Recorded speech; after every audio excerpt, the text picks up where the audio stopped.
messages, Lise On a Pressac. pas mal de messages sur la visibilité, notamment d'Hervé et aussi de Hubert qui demande pourquoi, ce que vous pensez du fait qu'on ne diffuse pas assez aussi le sport, le handisport à la télévision. Effectivement, on le diffuse pas assez. C'est de la peur des diffuseurs. C'est rester dans sa zone de confort en se disant que ça on sait faire, donc on va continuer à le faire de cette manière-là. C'est être aussi en décalage avec son temps. La réalité aujourd'hui, c'est que quand vous voyez les audiences de France Télévisions au moment de la diffusion des Jeux Paralympiques, 100 heures de direct, 14 millions de téléspectateurs, 700 heures de direct, 40 millions de téléspectateurs pour les Jeux Olympiques. Donc au prorata, c'est plus de téléspectateurs pour nous par rapport au nombre d'heures de diffusion. Donc c'est un succès, on crée de l'envie. Quand on se donne les moyens de médiatiser ce que font ces champions et ces championnes, il y a une adhésion totale. Et donc aujourd'hui, il faut surfer dessus. On a les Jeux Olympiques et Paralympiques dans 6 ans à Paris.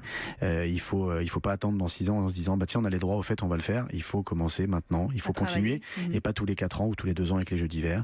Donc il y a plein d'événements, il y a plein de choses qui méritent d'être mis en lumière. Alors c'est la même problématique que pour le sport amateur. Hein. Nous, le handisport et le sport paralympique est victime des mêmes discriminations que le sport amateur, c'est-à-dire hors foot, tennis, un peu de rugby, de Formule 1 le dimanche. Bon, il y a une mauvaise représentation des autres sports. Voilà. Et le sport féminin aussi. Et bien sûr, évidemment le sport féminin qui est peut-être encore plus discriminé. Alors sport féminin et handicapé, alors là vous cumulez, c'est vraiment mal. Et donc non, mais pour le coup, c'est aujourd'hui vraiment, moi c'est un appel que je leur lance, mais c'est pas que le sport. Hein. Je crois que la représentation du handicap dans les médias aujourd'hui c'est 0,06%. Vous imaginez sur 100% de contenu, 0,06% qui traite de la question du handicap, pas forcément sur des émissions où on va parler de maladies ou de pathologies, mais vraiment où il est visible, où il y a des personnes handicapées qui l'incarnent. Et aujourd'hui, on est quand même très très en retard sur un certain nombre de pays et c'est une fausse représentation de notre société. Vous avez dit, ça 12 millions de personnes handicapées dans notre société, qui sont évidemment pas tous en fauteuil roulant.